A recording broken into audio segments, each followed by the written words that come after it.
पास्का का तीसरा सप्ताह, बुधवार, पहला पाठ। प्रेरित चरित्र।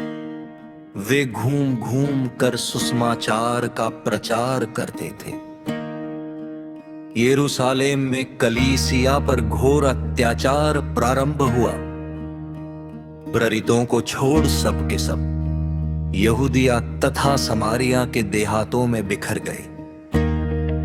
भक्तों ने स्तेफनूस पर करुण विलाप करते हुए उसे कब्र में रख दिया। साउल उस समय कलीसिया को सताने लगा। वह घर घर घुस जाता था और स्त्री पुरुषों को घसीटकर बंदी गृह में डाल देता था।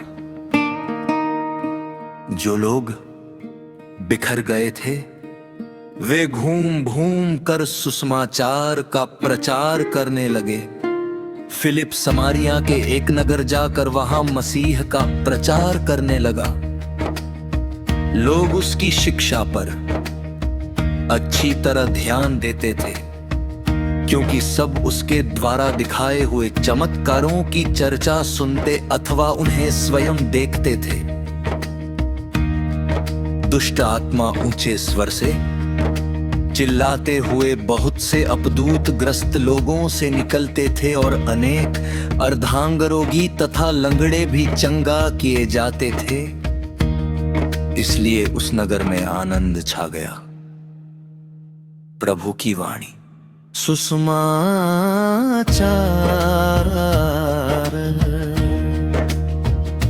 योहन के अनुसार पवित्र सुसमाचार। पिता की इच्छा यह है कि जो कोई पुत्र को पहचान कर उसमें विश्वास करे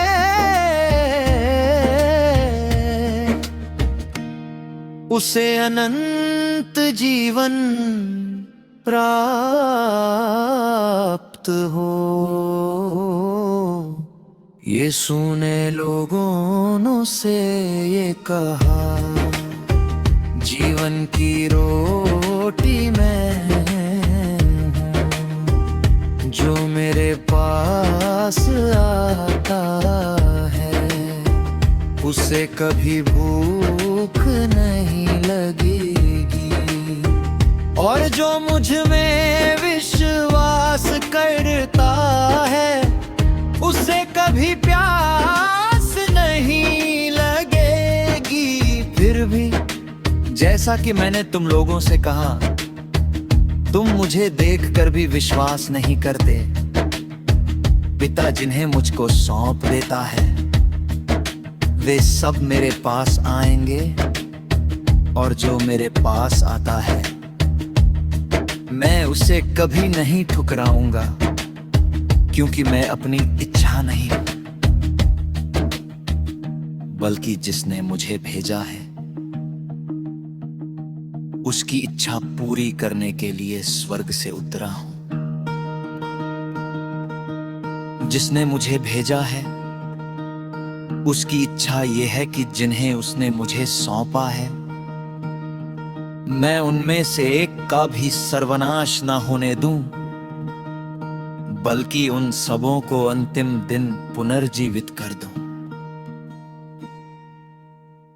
मेरे पिता की इच्छा ये है कि जो कोई पुत्र को पहचान कर उसमें विश्वास करता है उसे अनंत जीवन प्राप्त हो। मैं उसे अंतिम दिन पुनर्जीवित कर दूंगा। प्रभु का सुसमाचार।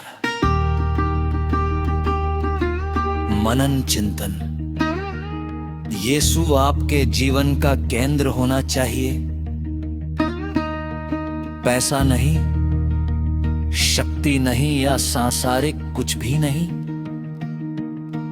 बल्कि यीशु होना चाहिए। यीशु क्यों? और इस दुनिया से संबंधित कुछ भी नहीं, क्योंकि जब आपके जीवन में यीशु है तो आपके पास पहले से ही जीवन की रोटी में जो अनंत जीवन देती है। इस दुनिया में जीवन क्षण भंगुर है, आप कभी भी इस क्षणभंग जीवन को छोड़ सकते हैं। अगर यीशु आपके जीवन का केंद्र नहीं है तो आपका क्या होगा? हमारे सुसमाचार में यीशु ने भीड़ से कहा, जीवन की रोटी मैं हूं, जो मेरे पास आता है उसे कभी भूख नहीं लगेगी, और जो मुझ में विश्वास करता है उसे कभी प्यास नहीं लगेगी। यदि आप यीशु के इस कथन पर गहराई से विश्वास करते हैं तो